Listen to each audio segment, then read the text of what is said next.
Welcome to Best Wellness Interviews, where successful people share their thoughts on wellness and some strategies that they use for their health and well-being. I'm Kristine Best. I'm a wellness strategist and I'm your host. And today my guest is Graham Robinson. Sorry, Graham Robinson. Thank you very much for being on my show and welcome. Would you like to introduce yourself, who you are and what you do? Sure, and thank you for having me on the program on your podcast, Kristine. So for me, when somebody mentions the word wellness, for me, it is a fact that I've been on a bit of a journey in the last 4 or 5 years about that, because I started writing a memoir, and this was, in my mid to late 50s. I started writing this memoir about the things that happened to me as a child. And I ended up leaving home and school around the age of 13 and going off and doing things.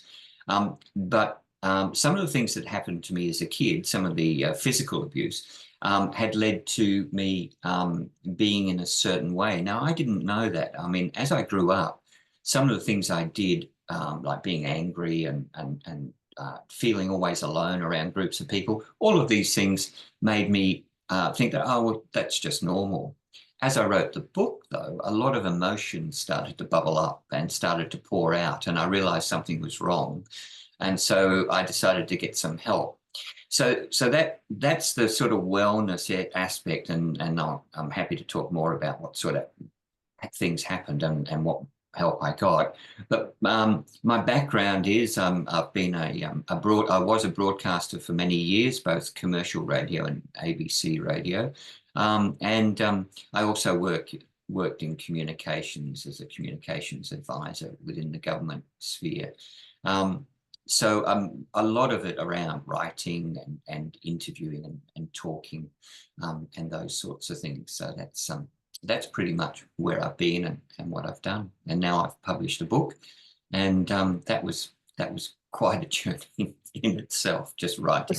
A cathartic journey, by the sounds of it. It was towards the end. I didn't realize when I started it wasn't the idea to do. It was just my children. One of my daughters asked me to write down because she found out I left home and school at 13, which interested her because at that stage she was at 13 as well. So I think she thought maybe I could get out of school. But so I did, and that's what started the process. So, but it wasn't about looking to get out the problems, because I didn't understand that I had a problem. No, that's right. You quite often don't know until something goes quite wrong with your behavior or your health. And at that point, you need to do something about it. And that's when you quite often find out that there are underlying issues. Yeah, and that's pretty much what happened. Only in my case, I mean, there was bad behavior from me throughout my life. And when I looked back, after I realized what had happened to me and how it had impacted me, I noticed the sort of bad behavior that I had gone through. But when I started writing the book, as I said, and things started to bubble up, you're right, then I started to realize, actually, you do have a problem here, and you need to do something about it to get better. And, I mean, you may hear the term a lot. I guess some people know it, but it really is about inner child trauma. And you do have an inner child, and they need to grow properly with the right boundaries. And if they don't, of course, they're stuck as that little child, and the adult acts like the little child acts it out. Yeah, because it's habitual behavior and it's a pattern of thinking. Your brain operates with certain thought patterns that you've learnt. You have to unlearn those and open up new pathways to use more brain power to think differently. And it's interesting, you'll have triggers, and so one of mine is noise, which in today's world is quite difficult. Loud, extreme noises and quick noises have always set me jangling a bit, and I've had to control that. So you can have these you can have these interesting ways that you are impacted. I mean, the other ways, when I look at it more deeply, I've learned that my relationship or my way of dealing with relationships has not been all that good. And when I was a kid, so my first beating was at 5. I remember that even when I lived in Africa as a child, I would always leave the house all day. And even winter in England, I would go off, play in the fields. Summer, I'd play in the forests. And I was always playing the hero, had to be the hero. But I was always out of the house because I didn't feel safe in the house, you know. Mm. And that's sort of how you build your alter ego. You have to find a different world to live in to protect yourself from the world that you are actually in. It's interesting you say that, and you carry that pattern throughout your life. Mm, mm. Until you start to learn. I'm a very different person now than I was 4 years ago. Now it's not, you can read a lot about inner child work. Ultimately, I don't think you ever completely heal the traumas, but I think you learn to cope and manage them. And so most importantly, certainly around anger, which is an area that I want to work in with other men, you can start to put in some strategies to stop that anger overtaking you and you doing or saying something inappropriate to other people. Yeah. Well, that's a pattern of behavior, and you can change patterns of behavior. Yeah, it's the difficulty I've found is it goes very deep, and when you think you've got one layer completed, there's another one. Another one. But there are also layers of emotion and feelings and thoughts that go deeper than anger. So that, there's anger and fear, and right down deep is betrayal. Yeah, and shame. Shame's another. Yeah, all of those sorts of things. You have to work through all of them because they all have quite often different events that might have caused them, and they happened at different times in your life, perhaps. I think you're right. The anger is probably the result of some of those things that you're talking about, that deep fear and that shame and all of those things that are inside you, I think, result in that anger. I agree. Like it can result in, this is one area that didn't impact me, but people who take a lot of drugs or alcoholics or gamblers, where you fill your life with some need, or sex addicts or whatever it might be, you fill that gap because that's something that you need to do. I must admit, I had, I think, 2 cannabis cigarettes, which really made me feel incredibly sick. And then one day, I remember when I left home at 13, I worked for about 12 months in Darwin, and I ended up meeting a friend who he said he wanted to go to Sydney with it to see his sister. And the idea of having a trip to Sydney as myself, no adults, just the 2 of us, and he was older than me, so he could drive. So he had this little beaten up Volkswagen sedan, and I never even thought about whether it could make it or not. We did end up making it. But anyway, he met his sister, but they didn't get along. And so she invited us to a party, and we went off to this party. I went with her. He didn't come. And I remember sitting in this ring of people all sort of chatting and everything. And this guy opened up a cupboard, and there was this block of hashish on this shelf. And I'm looking at it thinking, oh no, I can't handle this. And I had such a bad night that night. Because, peer pressure, you don't want to say no, you won't take as it's passed around. You'll be the odd one out. Yeah, you take it. And then, I was so sick. I spent most of the rest of the evening in the bathroom. I remember, so this was a very high apartment block. And I remember there was a knocking at some stage whilst, I was obviously getting pretty spaced out. And I jumped up and I ran to the balcony to get out. And the guy who owned the apartment said, "What were you going to do? Were you going to jump?" I just didn't know what I was doing. But luckily you didn't jump. Yeah, so that's something that's never sort of been the issue for me. I've filled it with I guess, other ways of coping. But people do, sadly. And of course, it comes back to what you said earlier. Until they understand that there is actually a problem, we all know that people don't deal with the issues, and No, they it don't.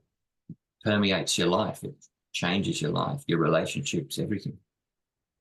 I'll tell you one little story because it relates quite poignantly with this.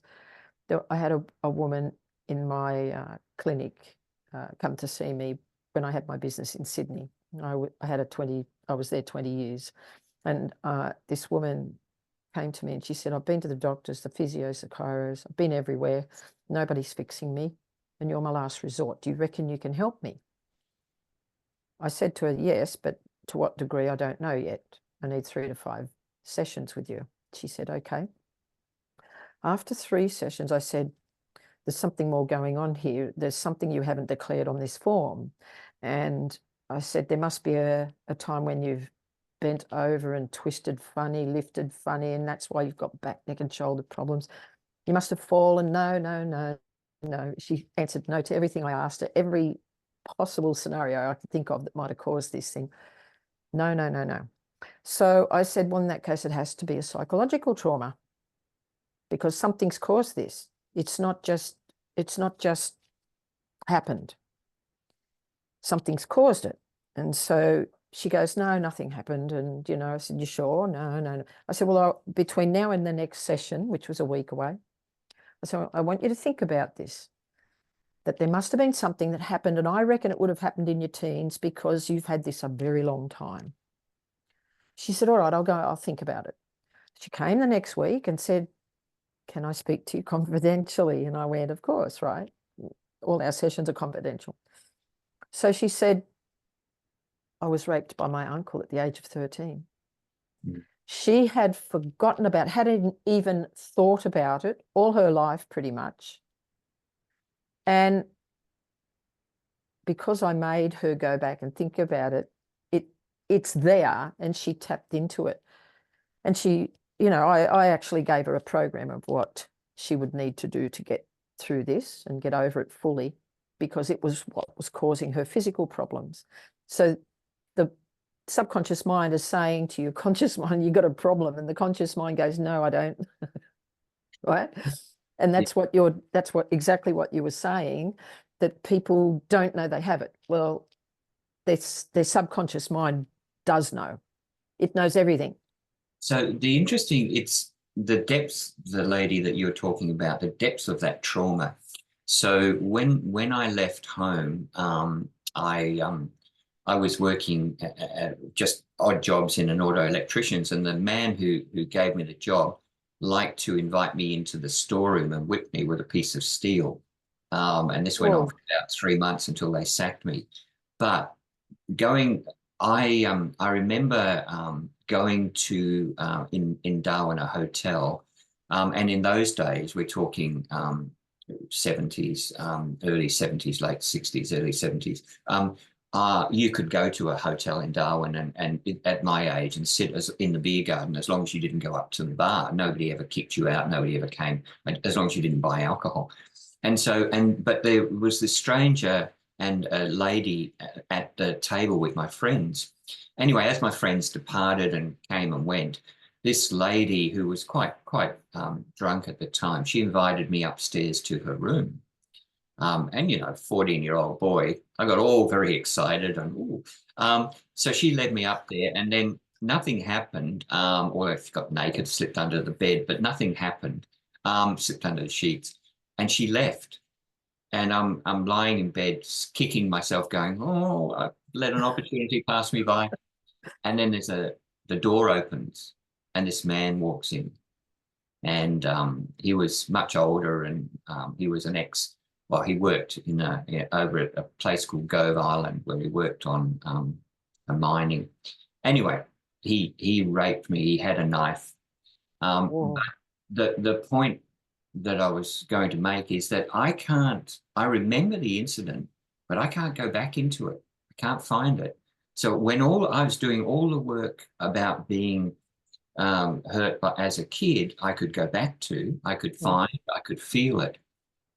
the rape has either been so deeply buried or I've been able to get rid of it. I don't know which, because I No, honestly, I guarantee it's there, and your subconscious mind blocked that off from you to protect you. yeah, But I guarantee it's there.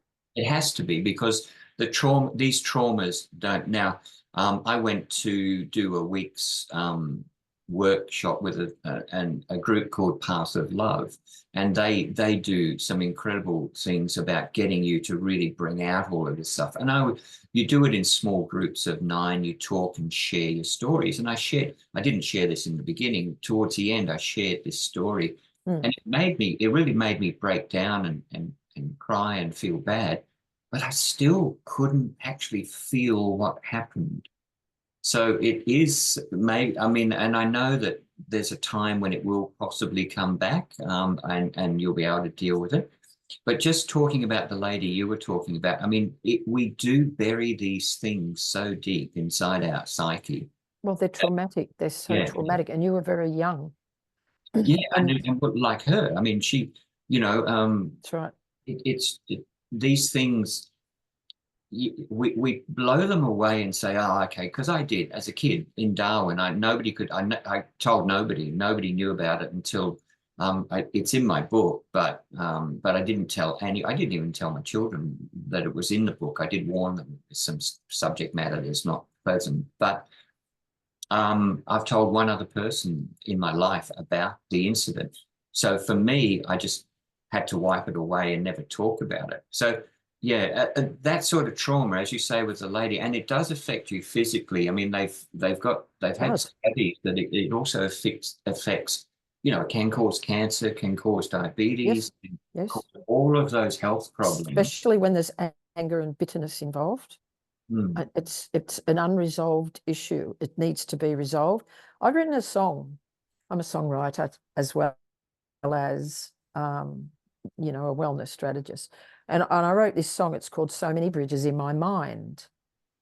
And I bring this up in various interviews because it is really important for people to go back and address past issues. Because so many bridges in my mind want to lead me to places I don't want to find. It's because you don't want to go down there because they're hurtful, painful, traumatic, whatever it is. Doesn't matter how ugly it is. You have to cross that bridge because you're carrying this baggage around on your shoulders. It's changing your behavior. It is actually making you physically sick. And it's robbing you of your quality of life. You need to go across that bridge, face this wave of emotion and whatever else comes to you from seeing it, reliving it, feeling it, whatever it is. You have to get it all right. And then you can ride the wave of freedom. And then you can cross the bridge to the future of your life. People hold on to these things for so long. So that song is about going back down memory lane, addressing this, putting it into perspective, and being able to move on. I mean, I'm in my 60s now. I've held on to it for that long. It's Yeah. interesting you mentioned this about crossing the bridge. I at this Path of Love, they do this process where they call it a sort of burn, where you lie down in the dark. You've got counselors around you, so you're being guided. And I remember when I wanted to go back into all of this, and in this case, it was a tunnel and a cave, and I went down. So the idea was going down, down, digging deep into yourself. And I remember, and this is without word of a lie, and I remember before entering the tunnel, seeing thousands and thousands of children on cliffs and on mountains watching, as if they too need to do this. I mean, I don't know what was going through my head, but I do remember. I remember going past something that looked like a devil, so your mind, like it really. You talk about going through all of these, going through all of this passage or crossing the bridge. You do have to go through a lot of stuff. You do have to dig down You into have it. to do it. You have to. And your brain brings up things to stop you. So there were times when you're going down that you feel, I can't go any further. Mm. I don't want to go any further. There, you're seeing these sort of ghastly shapes, or your mind's creating these things. Mm-hmm. It's not easy work, but of No, course, as you say, the truth is when you cross that bridge, then you can be the real you. that's You right. can be who you're meant to be, which is not what you are because of the traumas. So it's worth doing, but I wouldn't. It's It's not. not, it's not easy, but when you have the guts to actually do it, it's liberating. And I think also when you start to see, if you can recognize, be self-aware enough to recognize that some of this behavior is not appropriate. Like, I mean, I'm not saying it's directly related, but there's a horrible level of domestic violence. There's a horrible level of road rage Yep. uh, in Australia. And Well, not just Australia. no, that's right. I imagine it's everywhere. But you know, some of these events are triggered by what has happened to these men in childhood. And it would be good if they were more self-aware to realize they need to deal with that. I remember when I won't mention the town, but when I was working for the ABC, I was in a regional area of Australia, and there was this terrible incident where a man in his 60s, a grandfather, he was looking after his two children and his wife was there. And this, I apologize to any of your audience listening, but he took an axe to all three of them, his wife and the two children. Mm-hmm. Now, this man, this small country town he was in, this man was a member of, I believe, Rotary. He was been a citizen there for many years. Nobody had ever seen anything at all. The worst thing is that his daughter, the mother of the two children, was a police officer, and she was called to the scene. Oh my gosh. Yes. It was just horrendous. Yep. I don't know, and I haven't followed, this is years ago. I haven't tried to look up the case. I don't know whether he has ever said why, but I'm making assumptions here, but I feel that there's something triggered him on that day that had been building for a long time because it's such a horrific response. And that is just the trouble. That's the problem. If you don't do something about it, it can come out at a time and you can behave in a completely horrific way and not realize that you are going to do it. Well, you hear it all the time about women who have gone to the police to get an AVO. They get the AVO, but it doesn't do anything. The guy comes along, throws acid on her or petrol or something, sets a light to her, or bludgeons her to death with a hammer. It doesn't stop them, and these people, all these people who commit these problems have had issues in their past. I would bet my bottom dollar.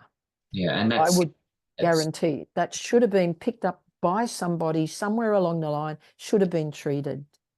But the thing is, I'm a bit dirty on the system because the system doesn't teach people how to get in touch with themselves.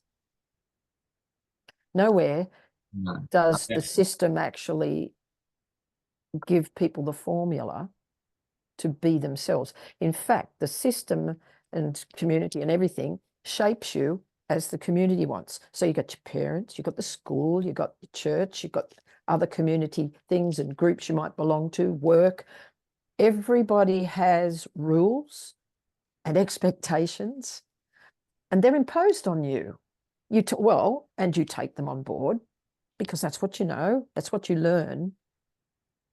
And then you're not yourself. You're living a life as other people expect you to live it. And people are not who they are in their heart. This is their head. They've learnt it all. And that's their head speaking. The heart is where the seat of you is, where your essence, your true essence is. And you have to listen to that. If you have these desires a dream to do something or a burning desire to do it, then that's probably what you need to be doing. If that's what makes you happy, if that's what stokes your fire or ignites the spark, that is the thing. That is probably what you should be doing, and people aren't doing it. And so they're not happy. They're living this life that is a lie, basically. And of course, if they're not happy, things can annoy them and lead them to reacting badly very quickly. Well, over a period of time, people see, this is when you said anger is not anger itself, it's circumstances. And the precursor to anger is frustration. Mm. So when the frustration is long-term and it's quite severe, people get angry because they can't change their circumstances. And people aren't helping people change their circumstances.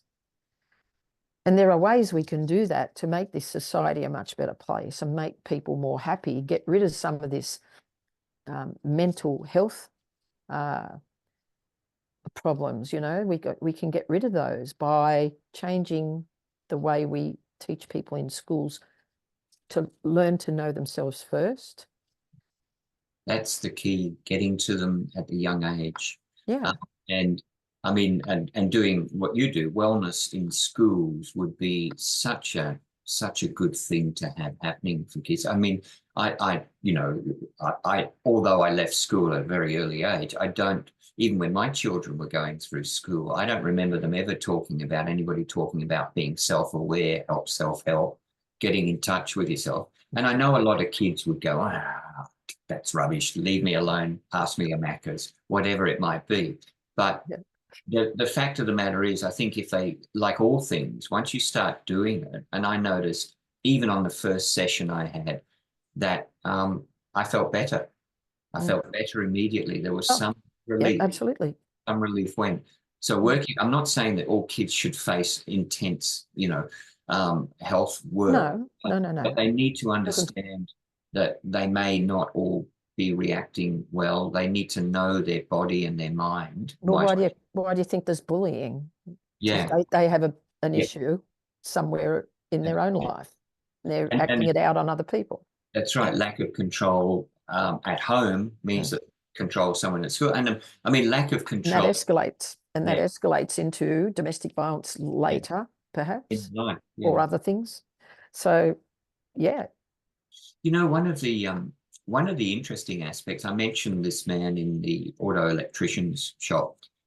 It was interesting that I was attracted. The first job that I went to, or the man that I went to ask for the job, I knew him as a sort of, not friend, but acquaintance within Darwin, was somebody who was also vicious and nasty and who wanted to beat me. It's like you are attracted to the same person because that's all you know.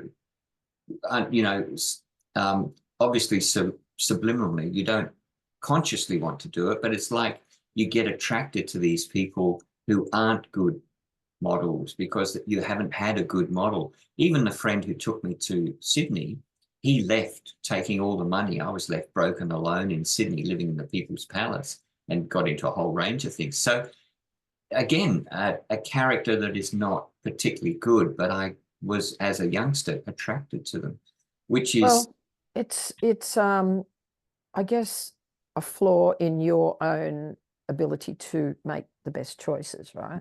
That's it's a shortcoming in your personality. And he might have been a stronger personality and you like that part of it. Well, I think you would, and I'm making assumptions here, but I think you would look for some sort of father figure. Because I do remember when we drove from Darwin to Sydney, we picked up a hitchhiker, an older man. And he was a great delight, a real true blue Aussie, ex-ringer, loved rodeos, worked in a brewery in Sydney.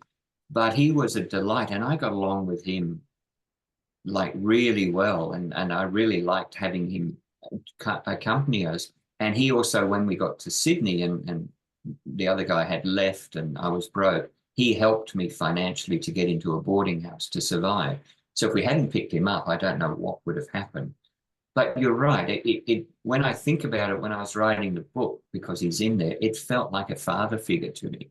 Well, he was probably a blokey bloke, and he would have known his stuff and he would have stood his ground. I bet he's had a few pints and a few fights, and you know what I mean? That kind of character. Alcohol. He loved it. He when we dropped him off in Sydney, because he told me where he worked so that I could remember. He said, I work at Richard's Brewery and I drink in the pub alongside. The only two places I go. And so I went to the pub alongside or just near it and found him. But he wasn't aggressive. He was more warm and friendly but he was as you say, a true blue Aussie, and the sort that you feel comfortable alongside. Yeah. But he was probably happy in his own skin, and that's the key to living your life so that you're happy. Yeah. Doing what your purpose is, because you've got to find your purpose, and you can't find your purpose if you don't know yourself, and that's what's wrong with the system. And most of us don't understand that, even that, we need to find a purpose. Most of us just think about earning money enough to live the life we want and try and earn more and so on. I mean, the purpose might be to raise your family well. It can be, absolutely. And have a good life. That can be the purpose. And it can be. You do it well. It doesn't have to be that you're a rock star or you're a huge impact on the world, or a Barack Obama, or who. It doesn't have to be that. It can be. Everybody has their talent. Yeah, everybody has. But how many people could you truly say are fully utilizing their talent? Their talent is buried because people say, oh, you can't do that because that's not a good thing to do. You need to go and get a job like normal people. My mum and dad my mum in particular used to say, why don't you get a normal job like normal people? Right? And I said, because I'm not normal. I was a bit difficult at times, and I was a bit headstrong about things, and I pushed the borders because I wasn't, my mum and dad were great people, but it still wasn't necessarily easy living in that environment because they were restricting me. I didn't want to be restricted. And those words have an impact too. You think, because I know when I was writing the book, I had this little inner voice saying, you're not good enough to write a book. You can't. There you go. That's exactly right. Nobody wants to read your book. And so like you. But it's not just your voice, that's other people's voices. Yeah, exactly. And becoming yours. And the same with you, when you want to go and do something different, the voice still pops up and says, you can't do that. I better not do that. Mum and dad wouldn't like it. I better not do that. Yeah, that's exactly right. That's exactly right. One of the ways I found around that was to name it.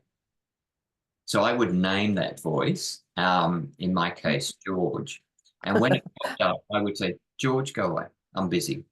And quite the thing for me is it interrupted the thought pattern.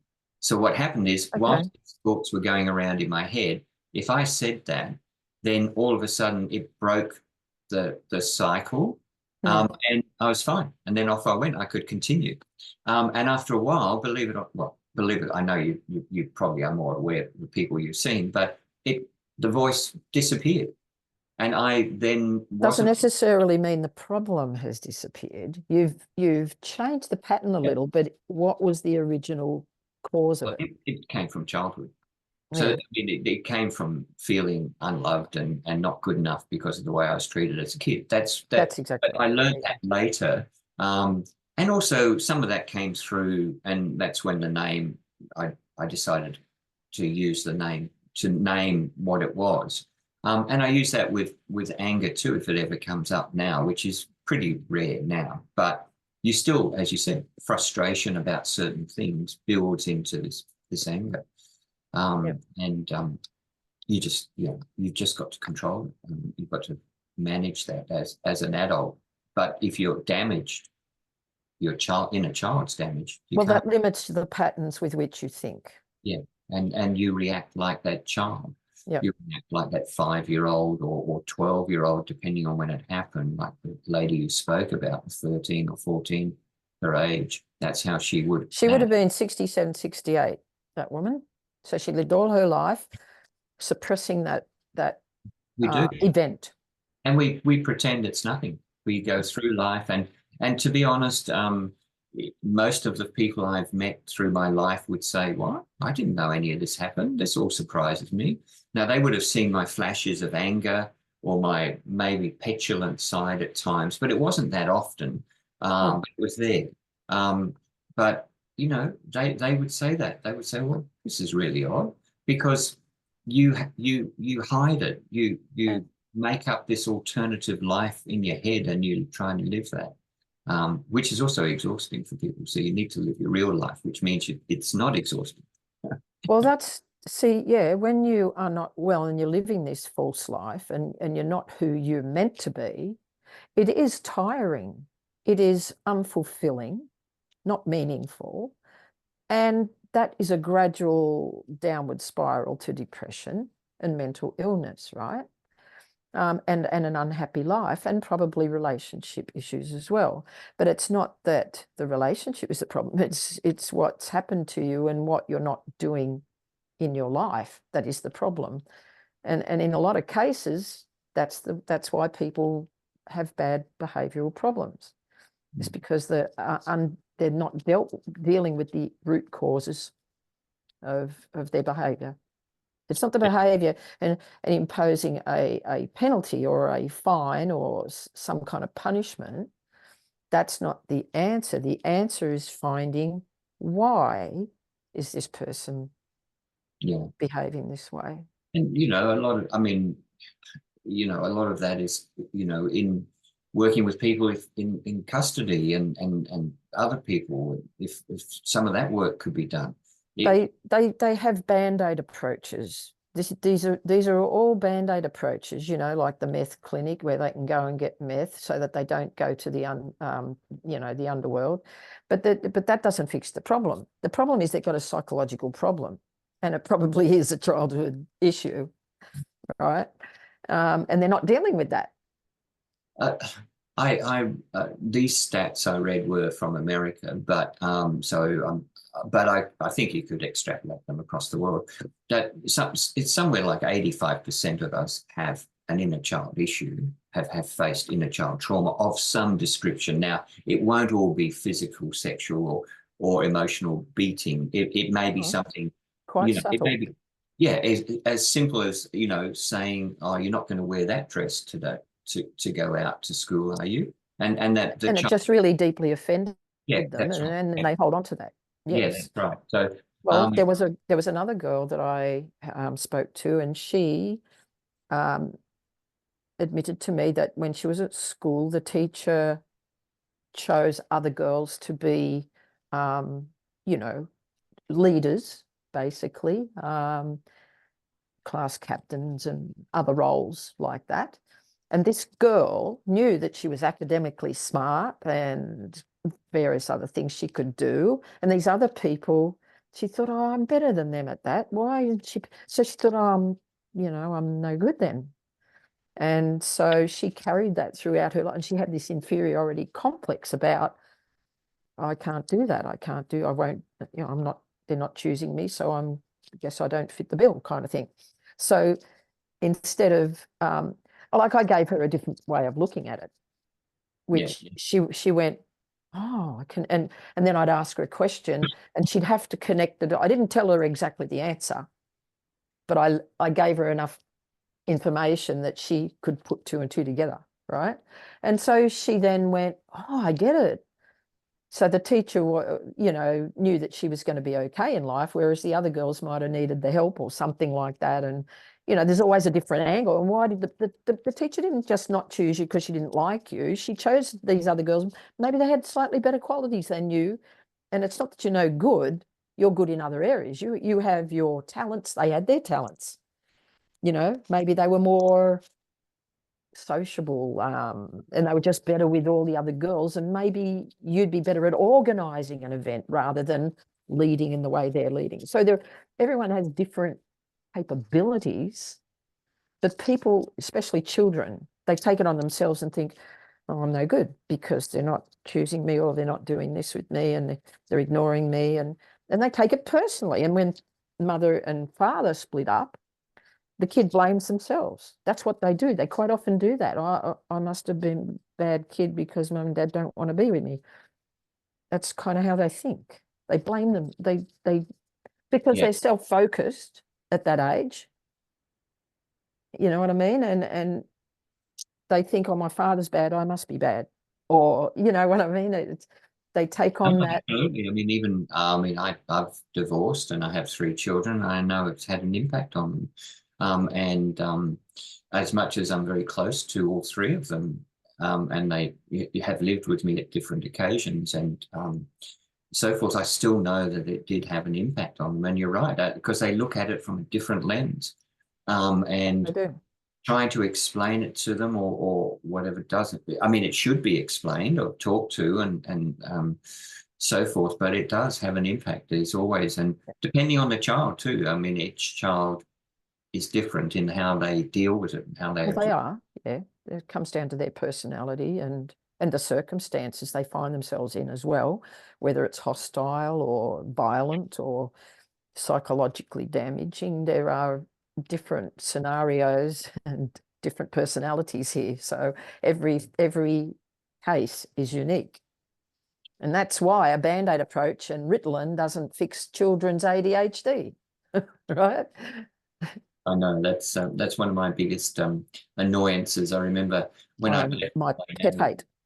my ex-wife rang me up and said, oh, because the middle daughter, the one I talked about, that when she was 13 wanted to know about me leaving, she rang me up and she said, oh, and this was before she was 13. She said, oh, she's got ADHD. She needs drugs. And I said, no, No, she doesn't. absolutely the wrong thing. And so she ended up coming to live with me. But she says to me, I did have ADHD. I do have ADHD. I said, no, you don't. No, you don't. There's an issue that is unresolved in her past, and it needs to be addressed. And I think that is, problem. I'm pretty sure that is the divorce.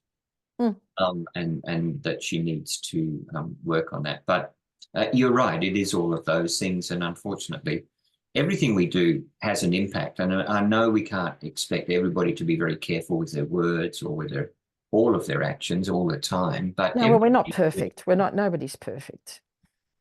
But it does have we've got to stop and think everything we say, everything we write, and we see that today with social media, has an impact on people and creates anger and angst and all. Look at, I mean, I must admit, this is an area I don't fully understand because it's past me being in school and even my children being in school. But the bullying that can happen to kids on social media where they end up taking their lives. Yes. It is just horrific. Yes, it is. This is the And stuff. it shouldn't be allowed. You shouldn't No. have phones in schools. What do they need them there for? Well, a lot of them, well, I know the schools that my youngest daughter went to anyway. My eldest went before mobile phones were the biggest issue. They do lock up the phones. Yeah, they should. And she hated it. But they're very smart. They have a second phone, some of them. Oh, my goodness. And your kids are very smart. They find ways to get around it. Yes, I suppose so. But, you know, technology is going to be a bigger and bigger problem in lots of different ways. I can see it. And well, it already is. I mean, well, it already is, yes, but it's going to be much worse unless things are put in place in the system, in communities, in preventative programs. Otherwise, it's going to go rampant. It's interesting you say that. I was watching Gruen on ABC TV, and one of the regular guests was saying that AI and what's coming now is the biggest change since actually the internet itself. Now, we know that there's been a huge change with the internet, but and I think he's right. He was talking about an exponential learning curve and an expansion quick. Of technology and digitization. It's going to be quick. So we are going to be running to keep up with it, which means the mistakes will be made. Now, it can be used for good as well as evil. Well, that's right. Yeah.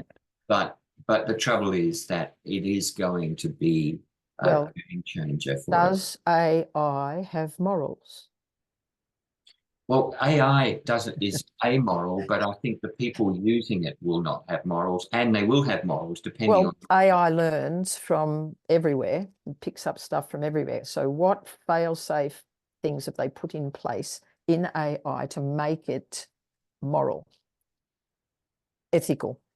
To be quite honest, I think they are dependent on the person using AI to be ethical at this stage. So, well, no, the person using it can but if AI has it built in, a set of ethics and a code, that it can go back and refer to, then that will prevent bad things happening. So I'm wanting to know. I'm not sure that that's how AI works, though. I'm not sure either, but I'm I don't thinking know. there should be some way to do that. I think at some point they will try to have that sort of. I think they're looking at that. I Yeah, think they're looking. that's right. But look how difficult it has been to get social media, some of the social media giants, to comply with some basics like taking down terrible videos, like checking on some of the other stuff. Murders, people getting shot up, and it's on there, and they haven't taken it down. Yeah. So, that, and of course, if you relate that back to everybody, people see that and they get anxious. I remember I was in the ABC when 9/11 occurred, and so went through all that. And the following year on the same date, so we had a recording of all of the calls and all of the things that happened. And I thought it would be a good idea to replay part of that. And I remember getting several phone calls from people saying, please take it off. Don't play it. I don't want to hear it again. That has such a trigger for me, and so on. So, some people are easily traumatized because they may already have issues, and they don't deal with, well, it's uncertainty then, isn't it? And what can happen next? And they become scared because they are fearful. Yeah, and now I understand about bringing it all back, because it's, as we know, as we've said, it's in their nervous system, these fears. Yes. And the moment you bring it back. Now, if I was on air today, there's no way in the world that I would do that. I would mention, I would say this is the anniversary of this event, but that's as far as I would go. So it is a different understanding, and we need to understand that people are not all triggered by the same things, and we have to care about, everything that we do. But as best we can. I mean, when you can't please everybody all the time. You just can't. From an ethical standpoint with AI, it'll be an interesting debate as to how that happens, as how they control the content. And we're already seeing with, students who are saying that their pictures are on naked bodies and being put on online, and that's horrific, because nobody knows that it's not them. And it's like that just can destroy lives. So and futures, the future, but working life and all sorts of things. Absolutely, because it lives there forever. So yeah, it's an interesting time, and I guess, I think what the point you made is probably understanding AI better and how it can be used in a good way is important for us. Well, I think we should understand each other first. That's possible. That may be a bigger task than understanding AI. Yeah. Anyway, you know what? I'm going to have to pull the plug on our interview here, because I've got another one shortly. No worries. And I could talk to you for a long time about all of these issues. Graham, it's been a real pleasure having you on my show. And maybe we can do a second interview down the track sometime. When your book's released, you can talk about that. And I'm writing a book at the moment, so maybe we can discuss things that we've got in our books. Writing. Yeah, let's talk about writing. I've got so many things I want to say about writing, and people who spend heaps of money before they should, in terms to get all these people in and all of that stuff. So yeah, I'd love to come back on your program, talk about anything. Awesome. It's a deal. Okay. Thank you, Graham. Thank you very much. It's been very interesting. Bye-bye. Okay, bye.